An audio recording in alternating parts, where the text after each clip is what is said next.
We are a Titan the Deity, a progressive metalcore band from Birmingham and London.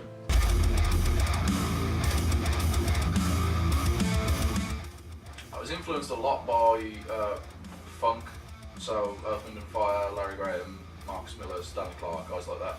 So when I started listening to Periphery and they got Nolly in for the second album, we started incorporating things like slap bass into metal. Noticed guys like Moss from Tesseract was doing the same, and when the stuff I've grown up on, I could work into metal now. It works. Started throwing that in there. Again, I'm quite a varied guitarist, so I take influence from a whole range of genres, all the way through from like classical, like flamenco style playing, right through to metal. Yeah, I just try to integrate as many like techniques and styles into the leads like throughout the songs to try and give it some textures to make it sound a bit different. A lot of influence I take from my vocals is probably from people like Rory Rodriguez from a band called Deity, an amazing band. Sam Carter especially, an amazing vocalist. With my lower range, I like to take influence from CJ from My Eyes Murder. I've listened to a lot of metal over the past few years. I grew up on new metal in the early 2000s. I also take influence from older bands such as Metallica and Iron Maiden, and that evidently got me into the metalcore as we know it now. So I take influence from guitarists such as Jay Brubaker from August Burns Red. I try and incorporate a lot of that playing style into the rhythm. To be fair, I'd say the influences, it's more hearing stuff, trying to replicate parts of it, or trying to fit ideas kind of loosely based around it into our tracks. So play through many different styles, going from acoustic through to apparently past the stadium rock. Stadium rock. It was alright, but it was kind of stuff. So I mean, I've done pop punk as well. That was fun. I think we've got a lot of common influences when it comes to bands we listen to outside of this. A lot of influence from like Northlane, Tesseract, Periphery.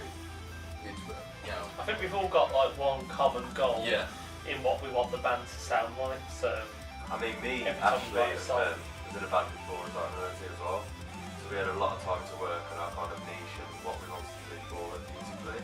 Yeah, and as Luke said, we were in a band previously, so we sort of know how each other our writing styles, how they work, how they fit together into a cohesive whole. In the old band that me, Ashley and Ben were in, we were just like everyday average metalcore, and I think us three wanted to move forward with the stuff that we're doing now in the Titan the Deity, and the other members would like in other directions. So we formed the Titan the Deity and we started doing the stuff that we actually liked for once.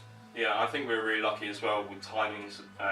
We managed to get Dan in, and then we had most of the EP written, and then we were able to get Mitch in, and that was sort of the final piece of the puzzle, I think. I mean, early gigs that we were playing, we didn't even have a bassist at all. No.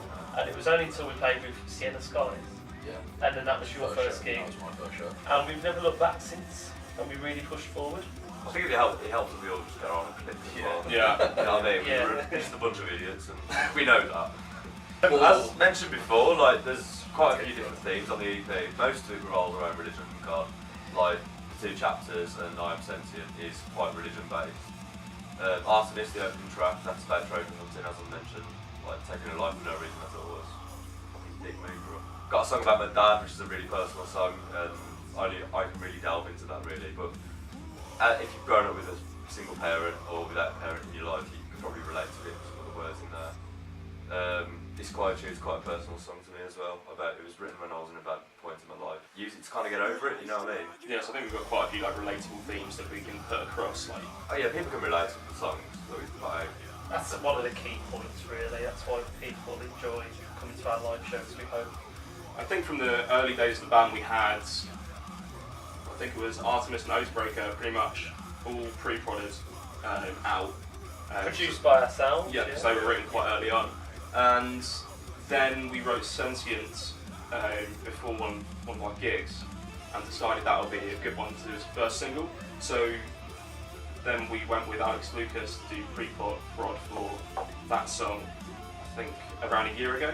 Yeah. And then from there we wrote the rest of the EP, and then once that was done, went back into the studio and re-recorded sentient and everything Yeah, else. we used Axe effects for the guitars. Alex managed to get a great tone out of them, as you would expect. Managed to get some decent bass tones as well out of that. Yeah, I got that dark glass on. For the tracking, we used Ibanez RGD. Used my Nanas Red in Future that as 7. well. I think a little bit of my old Schecter Blackjack was in there as well. Yeah. Well, we tracked chapter 2, and Alex thought it'd be better if the word fuck was in there.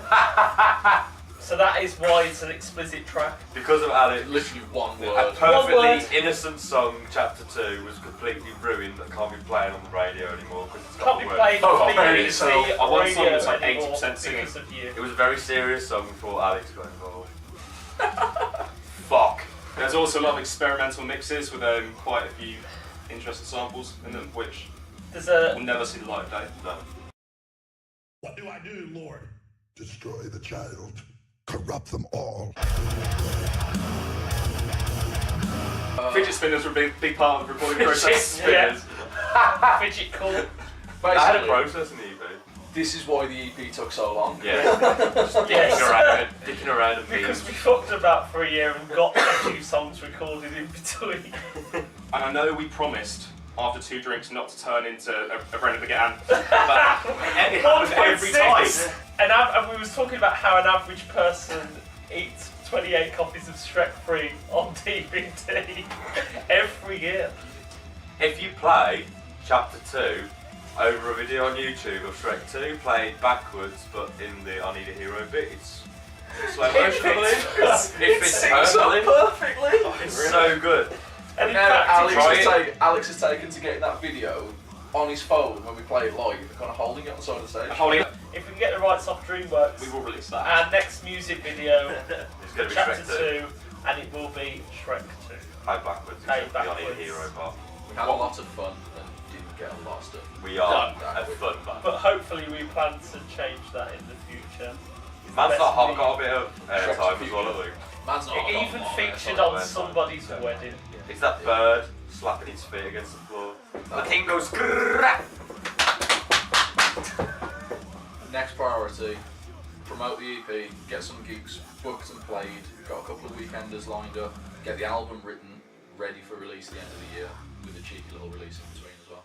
We're gonna be doing a few weekenders, which are confirmed, but we can't quite tell Can't you talk about them yet. about them yet. So, Who's but involved?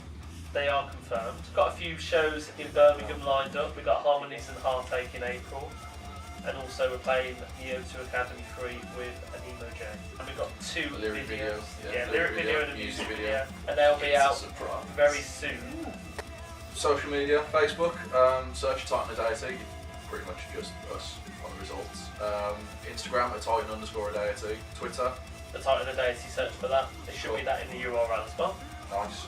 Titan of Deity UK on YouTube. Yes. Nice. Musically, Spotify, iTunes, Amazon, Deezer, Google, all the usuals. We're on there. Good online. Yeah. Google Play. Openly available, Jeff. And if you want the physical release of the EP, That's you one can- Big Cartel. You can get that on our Big Cartel, where we also have some merch as well. Limited Snazzy sizes. t-shirts.